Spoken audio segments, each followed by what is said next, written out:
Olá, turma, tudo bom com vocês? Vamos para a nossa aula de hoje. É, a ideia da nossa aula de hoje é a gente trabalharmos a gramática do capítulo 6, que vem tratar do Simple Present. Nas aulas anteriores, eu já trouxe o conceito para vocês sobre esse tempo verbal, né, corresponde ao presente. E a ideia hoje é a gente recapitular o Simple Present, né, as ideias de aplicabilidade desse tempo verbal, tendo em vista relacionarmos as formas interrogativa e negativa, certo? Então, na aula passada eu apresentei para vocês somente a forma afirmativa, então hoje eu vou estar trazendo para vocês as formas negativa e interrogativa, certo? Vamos para essa parte de conceito aqui.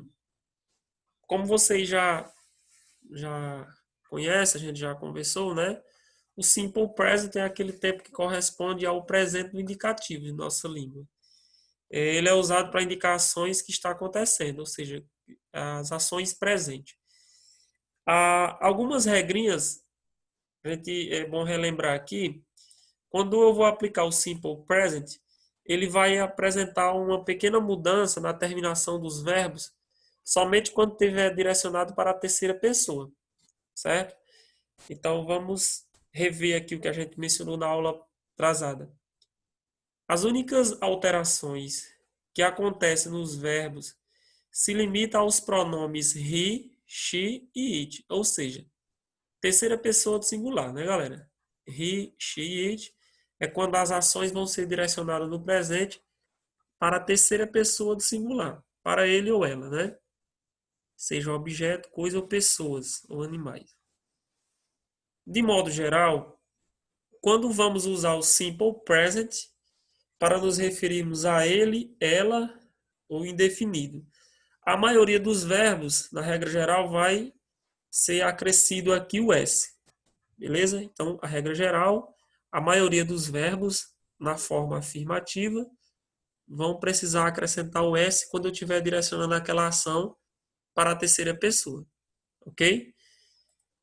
Nos demais casos, quando a gente estiver trabalhando com outra forma, né, quando a gente estiver direcionando para outra pessoa, outro sujeito que não seja terceira pessoa, o verbo vai apresentar a sua forma normal. Vou relembrar a tabelazinha que eu coloquei aqui, com o verbo run, que é o verbo correr. Então, aqui eu trouxe ele no infinitivo, precisa da partícula to, né? Mais o verbo run. Tradução correr. E aí eu coloquei aqui as formas pronominais, né? I, your, he, she, it, we, your, they. Eu, você ou tu, né? He, she, ele, ela, it, ele, ela, coisas. We, nós, you, vós ou vocês, e they, eles. E aí eu deixei até marcadinho aqui em vermelho, pessoal, para vocês perceberem que a mudança acontece apenas na terceira pessoa, né? Quando eu estiver mencionando aqui a terceira pessoa do singular. Então, ó, I room vem normal, a segunda pessoa, your room, vem normal. Já com a terceira, para real, eu acrescento o S aqui, porque esse verbo não tem uma terminação específica, né? Então vai para a regra geral. He rooms. E aí, sucessivamente, eu vou trabalhar com she e it também, acrescendo aqui o S no final do verbo.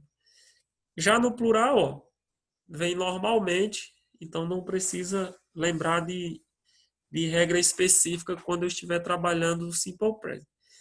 Lembrando, as alterações que serão feitas são somente aqui na terceira pessoa do singular. E aí eu coloquei alguns exemplos, né? Ele corre, he runs, she runs, ela corre. No segundo caso aqui, apesar da maioria, de ser maioria, essa regrinha de acrescentar o S só funciona para verbos que têm alguma terminação específica, né? Então, por exemplo, a segunda regra aqui, a gente vai dizer assim, a primeira regra, a regra geral, acrescenta S. Na segunda regra aqui, é quando os verbos terminam com O, S, SS, SH, CH, X ou Z. Aí, nesse caso, a gente vai precisar acrescentar aqui, ó, o ES. Lembrando, galera, somente se tiver na terceira pessoa do singular, ok? Não vai sair colocando o ES ou S em todos os verbos do presente, não. Somente se a ação tiver recaído para a terceira pessoa do singular. Não esqueçam, certo? E aí eu coloquei aqui 3 exemplos básicos, né? Que veja que está na terceira pessoa. He goes, ele vai. She does, ele faz, ela faz. It watch, ele ou ela assiste, para objeto ou coisa ou animais, né? Então, eu precisei acrescentar aqui o ES, porque esses verbos aqui estão direcionados para o sujeito que está na terceira pessoa do singular, ok? Se caso, por exemplo, eu tivesse aqui John e Mary, eu não iria acrescentar o ES, iria o verbo go normal, ok? Então, vamos para o próximo passo. Essa aqui que eu posso chamar de terceira regra, né? A outra regra simples do simple present acontece quando o verbo termina com as consoantes, com consoante e y no final. Aquele y precedido de consoante. Como, por exemplo, é o verbo study, estudar, try e cry. Esses verbos possuem y e antes do y veio a consoante. Então, o que é que vai acontecer aqui? Eu vou tirar o y e acrescentar o ies. Beleza? Tira o y e acrescenta ies. Vai ficar he studied, she tried, it's crying. Pronto. Essa é a terceira regrinha, y precedido de consoante. Tira o y e acrescenta s. Ressaltando mais uma vez, eu só vou precisar lembrar disso aqui se tiver na terceira pessoa do singular. Não esqueça. Faltando aqui sempre com você, ok? Detalhe. Fique atento com os verbos que terminam com y e tem uma vogal antes. Permanece aquela regrinha geral. É o caso do verbo play, né? Que é y, mas antes dele tem uma vogal. Então, eles recaem na regra geral. Aqui como enjoy, né? É y precedido de vogal, então não vai acrescentar o ES, sim a regra geral, o S. Beleza?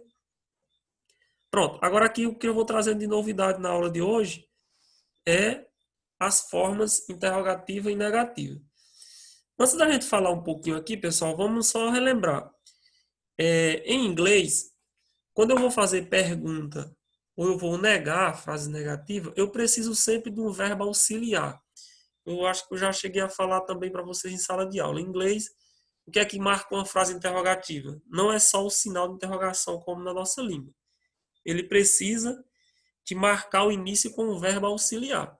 Se na frase já tem um verbo auxiliar, beleza, a gente muda de lugar com o sujeito. Se a frase não existe um verbo auxiliar, então quem é que entra como auxiliar na língua inglesa? O verbo do. Beleza? Então, por isso que eu coloquei ele aqui para a gente lembrar. Ó, com a forma interrogativa e negativa, a gente vai precisar usar esse auxiliar.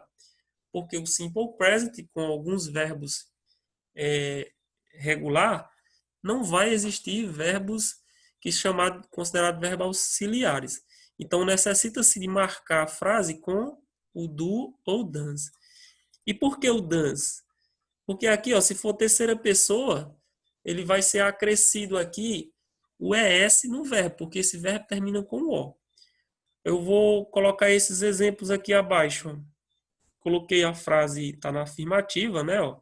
Paul works in the school. Paulo trabalha na escola. E aí, a frase aqui abaixo, eu coloquei ela fazendo a pergunta, ó. E aí, o que é que eu precisei aqui? Ó? Eu modifiquei, coloquei no início aqui o does. Por quê? Ó? Porque Paulo é a terceira pessoa. Vocês perceberam que aqui o work, ele não está com S, ó. Certo? Por quê? Porque tudo que eu for modificar, quem vai ser modificado é o meu auxiliar. Então, ó, Paul works in the school. Paulo trabalha na escola, presente. E aí, quando eu vou fazer essa pergunta, Paulo trabalha na escola, eu uso aqui no início o does, ou seja, o do com ES, e o verbo work, ele tem que vir aqui da sua forma original, sem o S. Então, eu não posso escrever o S aqui em work como está na sua forma afirmativa. Quem vai ganhar o sufixo, né, é o verbo auxiliar do. Então, a gente, por isso que alguns manuais, alguns livros, ele vai trazer assim o estudo do verbo do e dance, ou seja, auxiliar para primeira e segunda e plural, e aqui para a terceira pessoa de singular, beleza? Mas por que que eu uso isso aqui? Justamente para enfatizar que aqui está na terceira pessoa e o verbo aqui, o verbo principal, ele vai ter que vir na sua forma original, ou seja, sem o S da afirmativa. Numa atividade, quando vocês estiverem lá transformando frase interrogativa em negativa, tem que lembrar desse detalhe aqui, certo, pessoal? Ó, trazer o verbo na sua forma original, se caso ele estiver na terceira pessoa, beleza? Ó, eu coloquei esse segundo exemplo aqui para enfatizar o que eu estou mencionando acima. Joy and Mary watch TV. Joe e Maria assistem TV. E aí, quando eu vou fazer a pergunta, ó, quem foi que eu marquei de início aqui? Ó? Do Joe and Mary watch TV? Joe e Maria assistem TV? E aí, o que aconteceu aqui? Ó? O verbo assistir, lá ele estava normalmente, né? Porque aqui não é terceira pessoa do singular. Então, o verbo aqui eu não preciso me preocupar com nenhuma terminação na afirmativa. Então, da mesma forma, ele vai recair aqui na pergunta, né? Por isso que o início aqui é o verbo na sua forma original, que é o do. Então, lembrando, ó, do e does são indicadores aqui de perguntas. São chamados de verbos auxiliares para marcar uma pergunta em inglês. Ele não é traduzível, né? Eu não tenho uma tradução aqui nessa frase e nem nessa aqui. Eu não vou usar uma tradução desses verbos. Vai ser só marcadores de perguntas ou negativas, se caso for as frases negativas, beleza? Para traduzir aqui, eu vou dizer que Joy e Mary assistem TV. Para traduzir aqui, eu vou dizer que Paulo trabalha na escola, beleza? Então é assim. No caso uma negativa, né? A forma negativa. Eu tenho que lembrar só de acrescentar note. A regrinha é a mesma e tem que observar a posição na frase, né? Vamos pegar aqui, eu peguei as mesmas frases acima. Vamos verificar aqui. Olha só. Paul works in the school. Paulo trabalha na escola. E agora eu vou negar. Então, ó, a estrutura, né, ele vem sempre, o auxiliar vem sempre antes do verbo principal, né, do verbo de ação. Então, aqui o verbo de ação, work, e o verbo de ação tem que lembrar que ele vem da mesma forma original. Se for terceira pessoa, quem vai ganhar o acréscimo é o auxiliar. Quem é o meu auxiliar? Do. Beleza? Então, aqui, para negar, Paul does not work in the school. Paulo não trabalha na escola. Beleza? Pronto, então olha só. O que aconteceu aqui? Eu coloquei o does e o acréscimo do note, abreviado ou não, e o verbo work vem na sua forma original, beleza? Porque quem ganhou o acréscimo aqui, ó, de presente, né, o indicador de presente é o auxiliar, beleza? Enfatizando aqui a outra forma que está no plural, né, ó, Joe e Mary. Joe e Mary watch TV. E aí eu vou dizer que eles não assistem TV, então eu vou acrescentar aqui, ó, apenas o donut, né? E o verbo na sua forma original, ok? Deixar em negrito essa frase também. Pronto, então como é que fica a negativa nesse caso aqui? John and Mary don't watch TV. John e Mary não assistem TV. Beleza? Então, bem simples. É só vocês lembrarem aqui de terceira pessoa. Eu vou precisar modificar, seja ele na afirmativa ou, se for pergunta, eu vou ter que precisar do auxiliar para marcar, que é does, né? Terceira pessoa. E se não for terceira pessoa, eu não vou precisar dessa regra do acréscimo no verbo principal. Mas para negar e perguntar, eu vou precisar ou do ou do does acrescido de note ou não, beleza? Outro dado interessante aqui também, pessoal, ó, é uma curiosidade, é quando eu vou fazer, aliás, quando eu vou responder aquelas respostas curtas, que na nossa língua é chamada aquelas respostas de sim ou não, né? Lembre-se da estrutura e como eu faço essas perguntas em inglês. Por exemplo, ó, aqui na nossa língua, quando eu vou responder, eu vou dizer assim, você gosta de jogar futebol? Então a gente vai dizer geralmente, sim, eu gosto. Né? Então, você usa a ação para responder, se não quiser responder apenas com sim. No inglês, ele vai manter sempre essa estrutura aqui, ó, o yes, para a frase afirmativa, o pronome referido ao sujeito e o verbo, no caso do presente, você não vai utilizar o verbo da ação, e sim o verbo auxiliar. Beleza? Então, muito cuidado com isso aqui. Ó. Então, veja bem, ó. Deixa eu marcar aqui em negrito. A frase da pergunta é essa daqui, ó. Does Mary study English? Maria está estudando inglês? Maria está estudando inglês, né? E aí, nesse caso aqui, I é D. Yes. Acabei colocando no infinitivo. Pronto. Does Mary study English? Does Mary study English? Maria está estudando inglês? E aí a pergunta afirmativa, yes, she does. Ou seja, traduzindo aqui, sim, ela está. Ela estuda, né? Ou a negativa, no, she doesn't.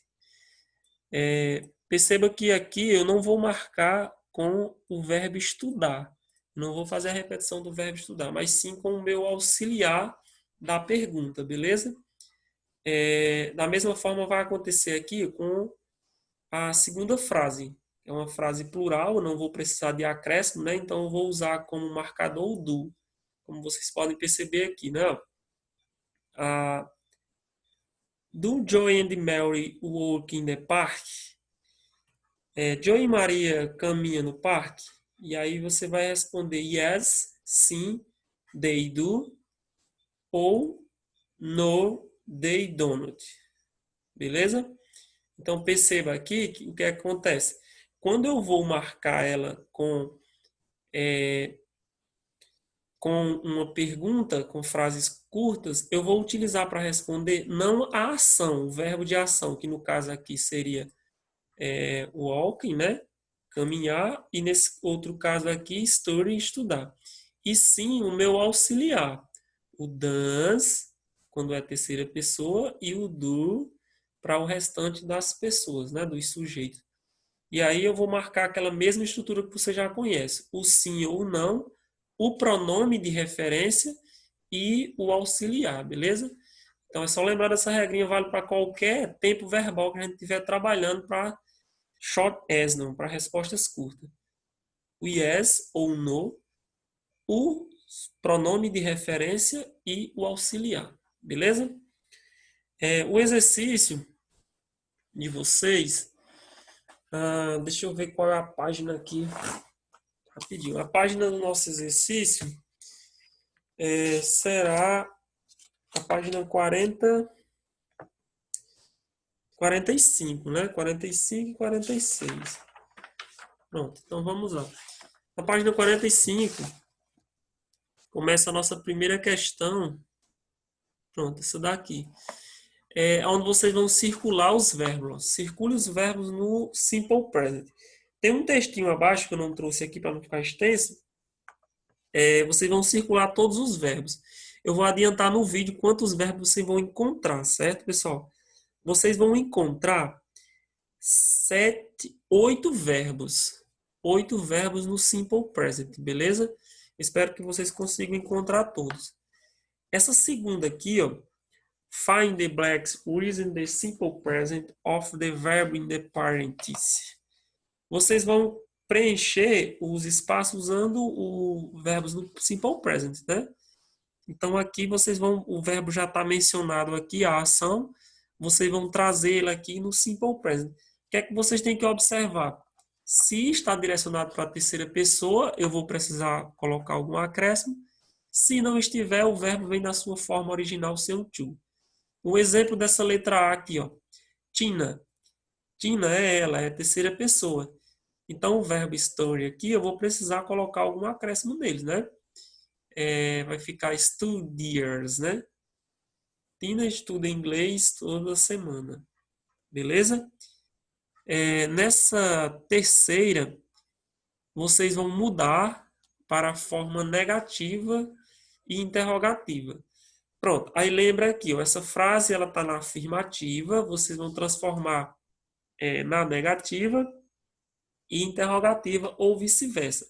Acompanha os exemplos que eu dei acima, né? Perceba que o verbo aqui, ó, tá na terceira pessoa, né? Ele vai para a terceira pessoa. Na hora de você transformar, vai precisar do does, que é a terceira pessoa, e esse ES aqui você não vai usar quando aplicar o verbo go, porque já o modificador é o meu auxiliar, que vai ser o does. Does e does not, não é isso? Lembra lá do que foi mencionado acima. Não esqueça do sinal de interrogação. Está bem simples aí.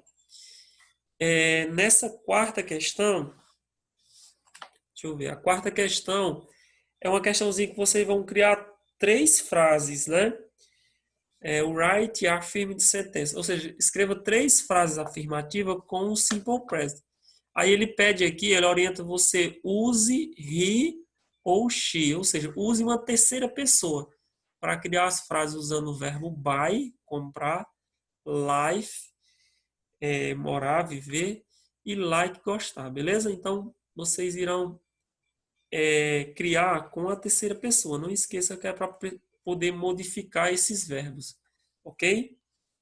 Essa quinta já vai estar lá na página 46.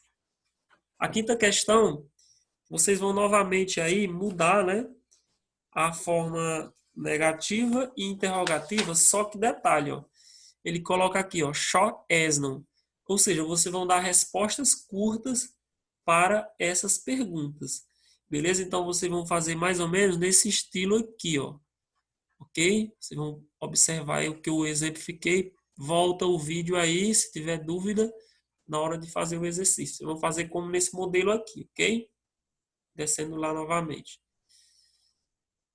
Sexta. A sexta ele pede para vocês completarem as frases usando do ou does ou donut ou does not, né? Ou seja, vocês vão usar aqui para perguntas, né? E para negativas, ok? Observando se é terceira pessoa ou se não é terceira pessoa. Então, assim, tá bem simples. Eu acredito que dá para vocês fazerem aí um bom exercício. E essa sétima e última, vocês vão escolher entre os 2 verbos do parênteses, né? Ó, isso aqui ele joga já com vocês para vocês perceberem se é terceira pessoa ou se é plural. E aí vocês vão marcar e escolher o verbo que tracei para aqui, ok? Um exemplo aqui da letra A. Tom e Jerry. Gosta? Então você vai dizer like ou likes, beleza? Se fosse singular, terceira pessoa, aqui, né? Como é plural, terceira pessoa, você vai pegar esse. E a oitava é aquela questãozinha que vocês vão marcar alguns advérbios que é usada com esse tempo verbal, ok? Aí vocês vão pegar a tradução de alguns advérbios que é usada com esse tempo verbal. Outra coisa, pessoal, antes de vocês fazerem o exercício, após assistir esse vídeo, é interessante que vocês leiam aí a página 42 a 44, porque muitas das coisas que eu estou explicando aqui no vídeo vai ter com mais detalhe também lá no livro, ok? Então, dá uma lida lá no capítulo, né, na 42 até a 44, antes de vocês progredirem no exercício, viu? Fica bem mais bacana, ok? Então é isso. Qualquer dúvida, a gente vai estar trabalhando com esse tempo verbal ainda ao longo das nossas aulas. Se tiver alguma duvidazinha durante a atividade, a gente tira no nosso horário, ok? Então, beleza. Vou ficando por aqui. Se cuidem todos.